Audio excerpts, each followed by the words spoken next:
Pantai Gading, negeri yang baru saja menulis dongeng terbesar dalam sejarah AFCON modern.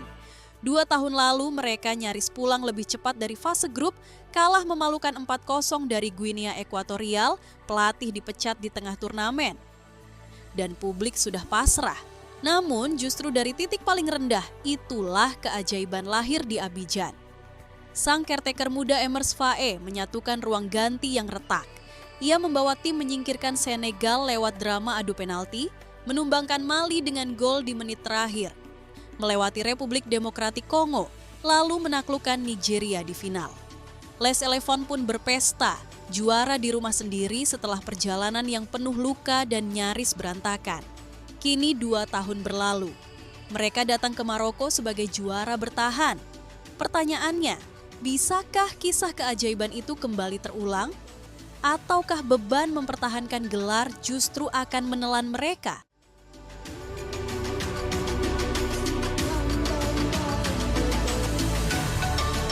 Untuk memahami posisi Pantai Gading hari ini, kita perlu menoleh ke belakang. Mereka bukanlah pendatang baru di puncak Afrika. 3 kali trofi sudah diangkat pada tahun 1992, 2015, dan 2023. Di era sebelumnya, kita mengenal generasi emas Didier Drogba, Yaya Touré, dan Kolo Touré. Simbol kekuatan Afrika Barat yang elegan sekaligus garang. Namun sejarah mereka juga penuh kekecewaan. Final 2006 dan 2012 berakhir dengan air mata, meski tim kala itu bertabur bintang. Bahkan setelah gelar 2015, mereka tak pernah benar-benar konsisten. Maka wajar jika kini muncul pertanyaan, apakah kejayaan 2023 hanyalah keberuntungan karena tuan rumah atau tanda kebangkitan era baru? Les Elephants.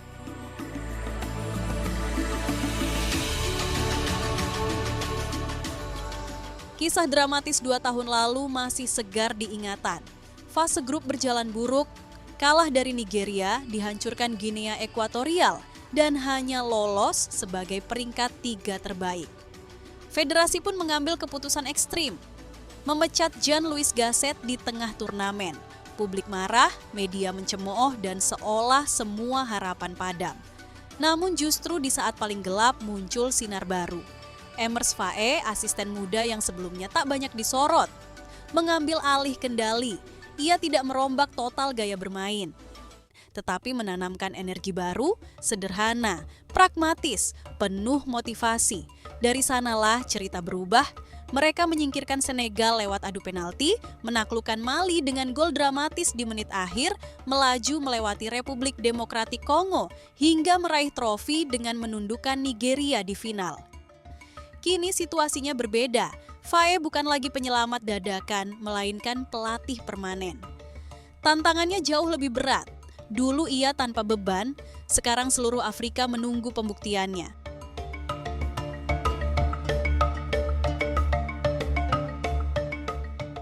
Memasuki turnamen kali ini, komposisi tim masih bertumpu pada nama-nama besar, meski ada dinamika baru yang menarik. Di lini depan, Sebastian Haller tetap menjadi tumpuan utama. Pahlawan final 2023 ini kini bermain untuk FC Utrecht dan kembali mencari kebugaran penuh. Di tengah, Franck Kessie tetap memegang peran vital sebagai motor serangan sekaligus pemimpin di lapangan. Selain itu hadir Evan Guesan yang tampil reguler di Aston Villa memberi dimensi serangan baru. Sayap mereka juga semakin variatif. Nicolas Pepe masih membawa pengalaman. Simon Adingra tampil eksplosif bersama Sunderland, dan kini ada Amad Diallo, penyerang lincah milik Manchester United yang mulai matang dan bisa menjadi pembeda di sisi sayap. Sementara itu sektor tengah dan belakang diperkuat oleh Seko Fofana, Odilon Kosunu, serta Wilfried Singo yang menambah kedalaman dan fisik tangguh. Meski begitu tantangan tetap ada. Beberapa pemain senior mulai menurun performanya, dan tim masih bergantung pada duet Kessie dan Haller untuk produktivitas. Hipotesis penting pun muncul jika generasi baru seperti Adingra, Guesan, dan Amad Diallo tidak segera matang. Les Elephants bisa kehilangan ketajaman yang dulu menyelamatkan mereka.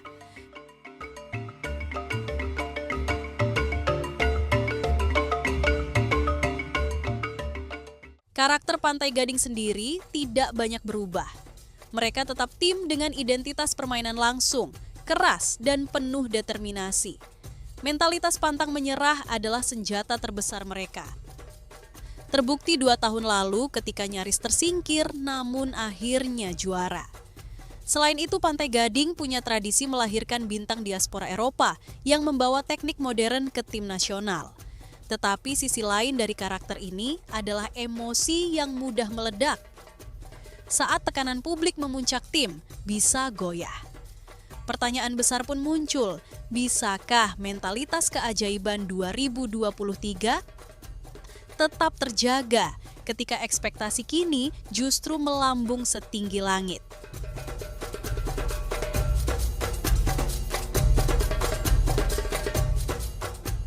Beranjak ke babak grup, Pantai Gading akan menghadapi jalan yang tidak mudah. Di sana ada Kamerun, rival klasik Afrika Barat dengan fisik dan pengalaman turnamen yang selalu merepotkan.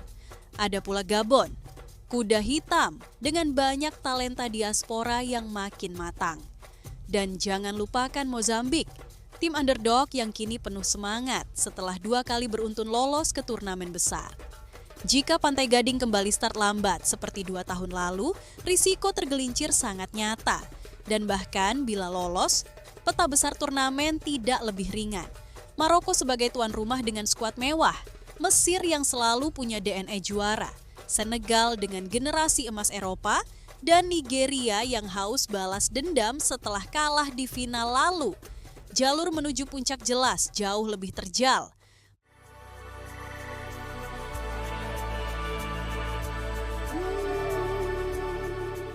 Melihat semua faktor, skenario terbaik yang bisa dibayangkan adalah Haller kembali tajam, Casey memimpin lini tengah dengan karisma dan pengalaman, serta generasi baru seperti Adingra, Amad Diallo, dan Guesan meledak di panggung besar.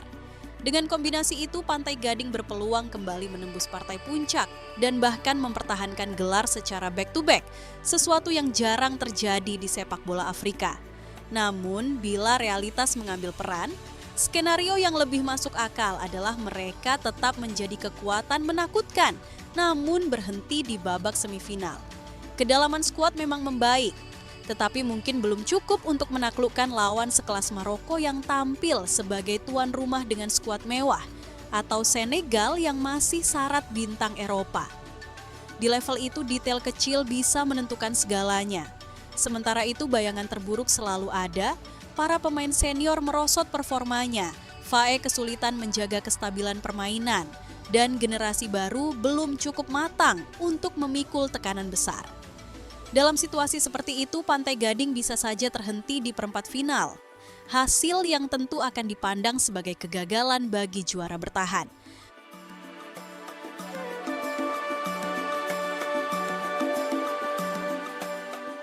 Harapan publik kini jelas. Bukan lagi kisah kejutan sesaat, melainkan konsistensi. Target minimal adalah 4 besar, apapun di bawah itu akan dianggap kegagalan.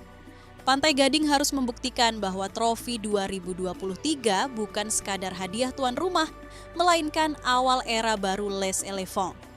Dan di balik semua euforia ada pertanyaan reflektif yang menggantung. Setelah lampu pesta padam, mampukah Fae dan para pemainnya mengubah keajaiban menjadi dominasi nyata? Atau dongeng di Abidjan akan tetap jadi satu malam ajaib yang tak terulang?